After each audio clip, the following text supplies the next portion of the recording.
Hello, this is Navdeep. He is the CEO of iTrix company. Hello, Navdeep. Hello everyone. நீங்க எப்படி இந்த start up start பண்ணீங்க? Okay, actually இந்த start up start பண்ணது ஒரு 4 months run ஆயிட்டு இருக்குது. சாஃப்ட்வேர் ஃபீல்டில் இன்ட்ரெஸ்ட் இருந்தனால ஸோ அது ஏற்ற மாதிரியான லேர்னிங் ஸ்டார்ட் பண்ணிட்டு அதுக்கப்புறம் தான் நாங்கள் இந்த சாஃப்ட்வேர் டெவலப்மெண்ட்ல வந்தோம். ஸோ ஃபர்ஸ்ட் எங்கள் ஸ்டார்ட் அப்ல என்னென்ன நாங்கள் ஒர்க் பண்ணுறோன்றதை எக்ஸ்பிளைன் பண்ணிடுறேன். ஸோ இந்த ஸ்டார்ட் அப்ல வந்து வெப் டெவலப்மெண்ட் அப்புறம் டிசைனிங் மேக்ஸிமம் பண்றோம். அப்புறம் சின்ன சின்ன ஏஐ ப்ராஜெக்ட்ஸ்ல ஒர்க் பண்ணிட்டு இருக்கோம். ஸோ இப்போ கரண்டா ஆர்என்டி ஒர்க் பண்ணிட்டு இருக்கோம் ஏஐல. ஸோ இந்த ஸ்டார்ட் அப் ஸ்டார்ட் பண்ணுறதுக்கு மெயின் ரீசன் இருந்தது வந்து என்னோட பேஷன் தான். ஸோ என்னோட பேஷனை நோக்கி நான் டிராவல் பண்ணணும். ஸோ அதுக்காக இந்த ஸ்டார்ட் அப் வந்து நான் ஸ்டார்ட் பண்ணியிருக்கேன்.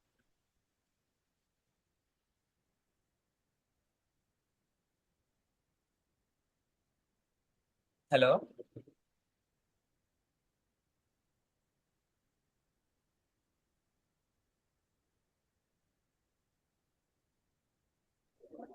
Hello hello. ஹலோ கேக்குதா? கேக்குது கேக்குது. ம். உங்க ஸ்டார்ட் அப் பத்தி எக்ஸ்பிளைன் பண்றீங்களா? ம், ஓகே. ஸோ ம். ஐட்ரிக் சொல்யூஷன்ஸோட ஸ்டார்ட் அப் எந்த மாதிரினா, ஸோ இது வந்து full and full software development தான் இருக்கும். ஸோ இப்போ கரண்டாக ப்ராஜெக்ட்ஸில் நாங்கள் ஒர்க் பண்ணிட்டு இருக்கோம். ஸோ எங்களோட கிளைண்ட்ஸ் வந்து நம்ம இந்தியனை விட அதிகமாக அதர் கண்ட்ரில தான் கிளைண்ட்ஸ் இருக்காங்க. ஸோ வெப் டெவலப்மெண்ட் மேக்ஸிமம் பண்ணிட்டு இருக்கோம். சன் அதர் தென் வெப் டெவலப்மெண்ட் என்னன்னா ஆர்டிஃபிஷியல் இன்டெலிஜென்ஸ்ல ஒர்க் பண்ணிட்டு இருக்கோம். ஸோ ஏஐ ப்ராஜெக்ட்ஸ் லைக் வெப்சைட்ஸ்க்கு சேட்பாட் ரெடி பண்ணி தருது. ஸோ ரெக்கமெண்டேஷன் இன்ஜின்ஸ், ஸோ இந்த மாதிரியான விஷயங்கள்லாம் இந்த சாஃப்ட்வேர் டெவலப்மெண்ட்ல பண்ணிட்டு இருக்கோம். ஸோ ஐட்ரிக்ஸ்ல வேற என்ன இம்பார்ட்டன்டான ப்ராஜெக்ட்ஸ்னா, ஸோ ஆர்என்டி ஒன்று ஒர்க் பண்ணிட்டு இருக்கோம். அந்த ஆர்என்டி எப்படி சக்ஸஸ் ஆனப்பறம் ஸோ அதை ஒரு ப்ராடக்ட் லான்ச் பண்ணி ஸோ இது ப்ராடக்ட் பேஸ்டா கன்வெர்ட் பண்ணலான்ற பிளான் போயிட்டு இருக்கு.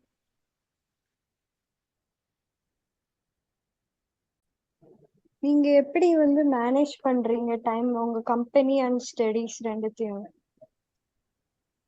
ஓகே. ஆக்சுவலி நான் ஃபர்ஸ்ட் இந்த ஸ்டார்ட் அப் ஸ்டார்ட் பண்றதுக்கு ஃபர்ஸ்ட் நான் காலேஜ் கிட்ட தான் ஹெல்ப் கேட்டிருந்தேன். ஐ மீன் எனக்கு வந்து லைக் இந்த ஸ்டடிஸ் டைம் இந்த மாதிரி விஷயம்லாம் நிறைய இருக்கு. லைக் அசைன்மெண்ட்ஸ் எழுதணும். ஸோ ப்ரிப்பரேஷன் இருக்கு, எக்ஸாம் ப்ரிப்பரேஷன். ஸோ இந்த மாதிரி விஷயத்துக்குலாம் நான் காலேஜ் போய் கேட்டிருந்தேன். ஸோ அவங்க வந்து மேக்ஸிமம் எனக்கு வந்து டைம் அலோகேட் பண்ணி கொடுத்துருக்காங்க. ஸோ நான் வந்து என்னோட கிளாஸ் டைமை விட நான் அதிகமாக ஒர்க் டைமில் தான் அதிகமாக இருப்பேன். ஸோ என்னோட ஒர்க் ஸ்பேஸ்க்கு போயிட்டு நான் அங்கே ஒர்க் பண்ண ஸ்டார்ட் பண்ணிட்டேன். எக்ஸாம் டைம் வரும்போது ஒரு 2 to 3 days முன்னாடி மட்டுமே கொஞ்சம் இந்த ஒர்க் இல்லாம எனக்கு கீழே ஒர்க் பண்றாங்க. ஸோ என்னோட டீம் மெம்பர்ஸ் நான் இந்த ஒர்க் கொடுத்துட்டேன்னா ஸோ அவங்க இந்த ஒர்க் பார்த்துப்பாங்க. அந்த டைம் என்னோட எக்ஸாம்ஸை பார்த்துருவேன். ஸோ இந்த ஸ்டார்ட் அப்ல ஆக்சுவலி இங்க இருக்கிற காலேஜ் ஸ்டூடெண்ட்ஸ் மட்டும் இல்லை. ஸோ ஸ்டார்ட் அப்ல ஒர்க் பண்றவங்க பெங்களூர் கம்பெனிலையும் ஒர்க் பண்ணிட்டு இருக்காங்க. ஸோ பெங்களூர்ல டெக்ஸா அந்த ஒரு சாஃப்ட்வேர் டெவலப்மெண்ட் கம்பெனி இருக்கு. ஸோ அங்க ஒர்க் பண்றவங்களும் இந்த ஸ்டார்ட் அப்ல ஒர்க் பண்ணிட்டு இருக்காங்க. ஸோ அதனால எனக்கு வந்து டைம் மேனேஜ்மெண்ட் கொஞ்சம் கொஞ்சம் ஈஸியா இருக்கும். எனக்கு ஒரு கன்வீனியன்ட் டைம் எனக்கு கிடைக்கும். ஸோ என்னோட ஸ்டடீஸையும் பார்த்துக்க முடியும், என்னால ஸ்டார்ட் அப்பையும் பார்த்துக்க முடியும்.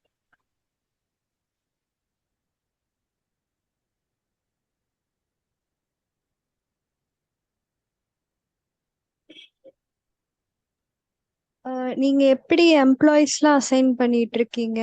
ஏதாவது இன்டர்ன்ஷிப் ஸ்டூடெண்ட்ஸ் கொடுக்குறீங்களா உங்க கம்பெனிஸ்ல? ம், ஓகே. ஸோ எப்படி ஹையர் பண்றோம்னா ஃபர்ஸ்ட் நாங்க ஒரு நார்மலா இப்போ ஹையரிங்னா மற்ற மாதிரி இன்டர்வியூஸ் வச்சு இந்த மாதிரி ஹையர் பண்ணல. ஸோ நாங்கள் அவங்களோட சோஷியல் மீடியா ப்ரொஃபைல்ஸ் செக் பண்ணுவோம். ஸோ இதுக்கு முன்னாடி அவங்க பாஸ்ட்ல பண்ண ப்ராஜெக்ட்ஸ் ஸோ அந்த மாதிரியான டொமைன்ல எந்த அளவுக்கு ஸ்ட்ராங்கா இருக்காங்கன்னு பார்ப்போம்.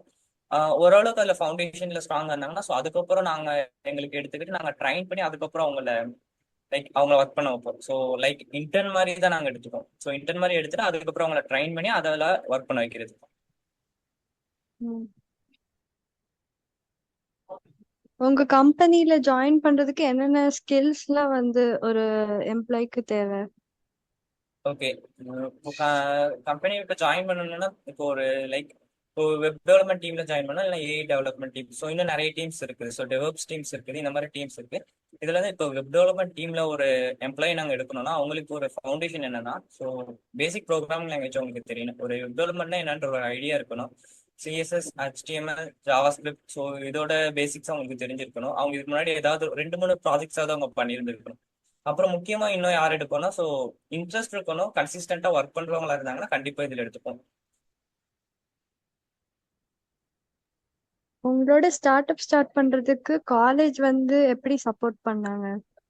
ஸோ இன்கம் ஜெனரேட் பண்றது? ஓகே, இன்கம் ஜென்ரேட் பண்றது, ஸோ இன்வெஸ்ட்மெண்ட் இந்த மாதிரி எந்த விஷயமும் நாங்க காலேஜ் கிட்ட போய் கேட்கல. ஸோ காலேஜ் கிட்ட போய் கேட்டிருந்தது ஒரே விஷயம்னா, எனக்கு ஒரு ஒர்க் ஸ்பேஸ் தேவைப்படுற மாதிரி இருந்துச்சு. ஸோ அதுக்காகவும் கேட்டிருந்தேன். அப்புறம் என்னோட டைம், முன்ன சொன்ன மாதிரி டைம் மேனேஜ்மெண்ட் என்னால் பண்ண முடியாம இருந்துச்சு. ஸோ அதுக்கு நான் காலேஜ் கிட்ட போய் ஹெல்ப் கேட்டுட்டு இந்த மாதிரி ஃப்ரீ டைம்ஸ்ல என்னோட ஒர்க் பார்க்கறதுக்காக பர்மிஷன்ஸ் மட்டும் தான் வாங்கினேன்.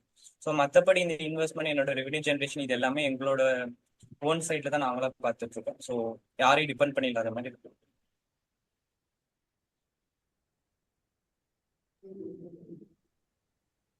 தேங்க்யூ நவதீப். Okay, thank you. வேற ஏதாவது கொஸ்டின்ஸ் ம். இருக்கா? ஆஹ் ஸ்ரீநிதி, ஏதாவது கொஸ்டின் இருக்குன்னா கேளு.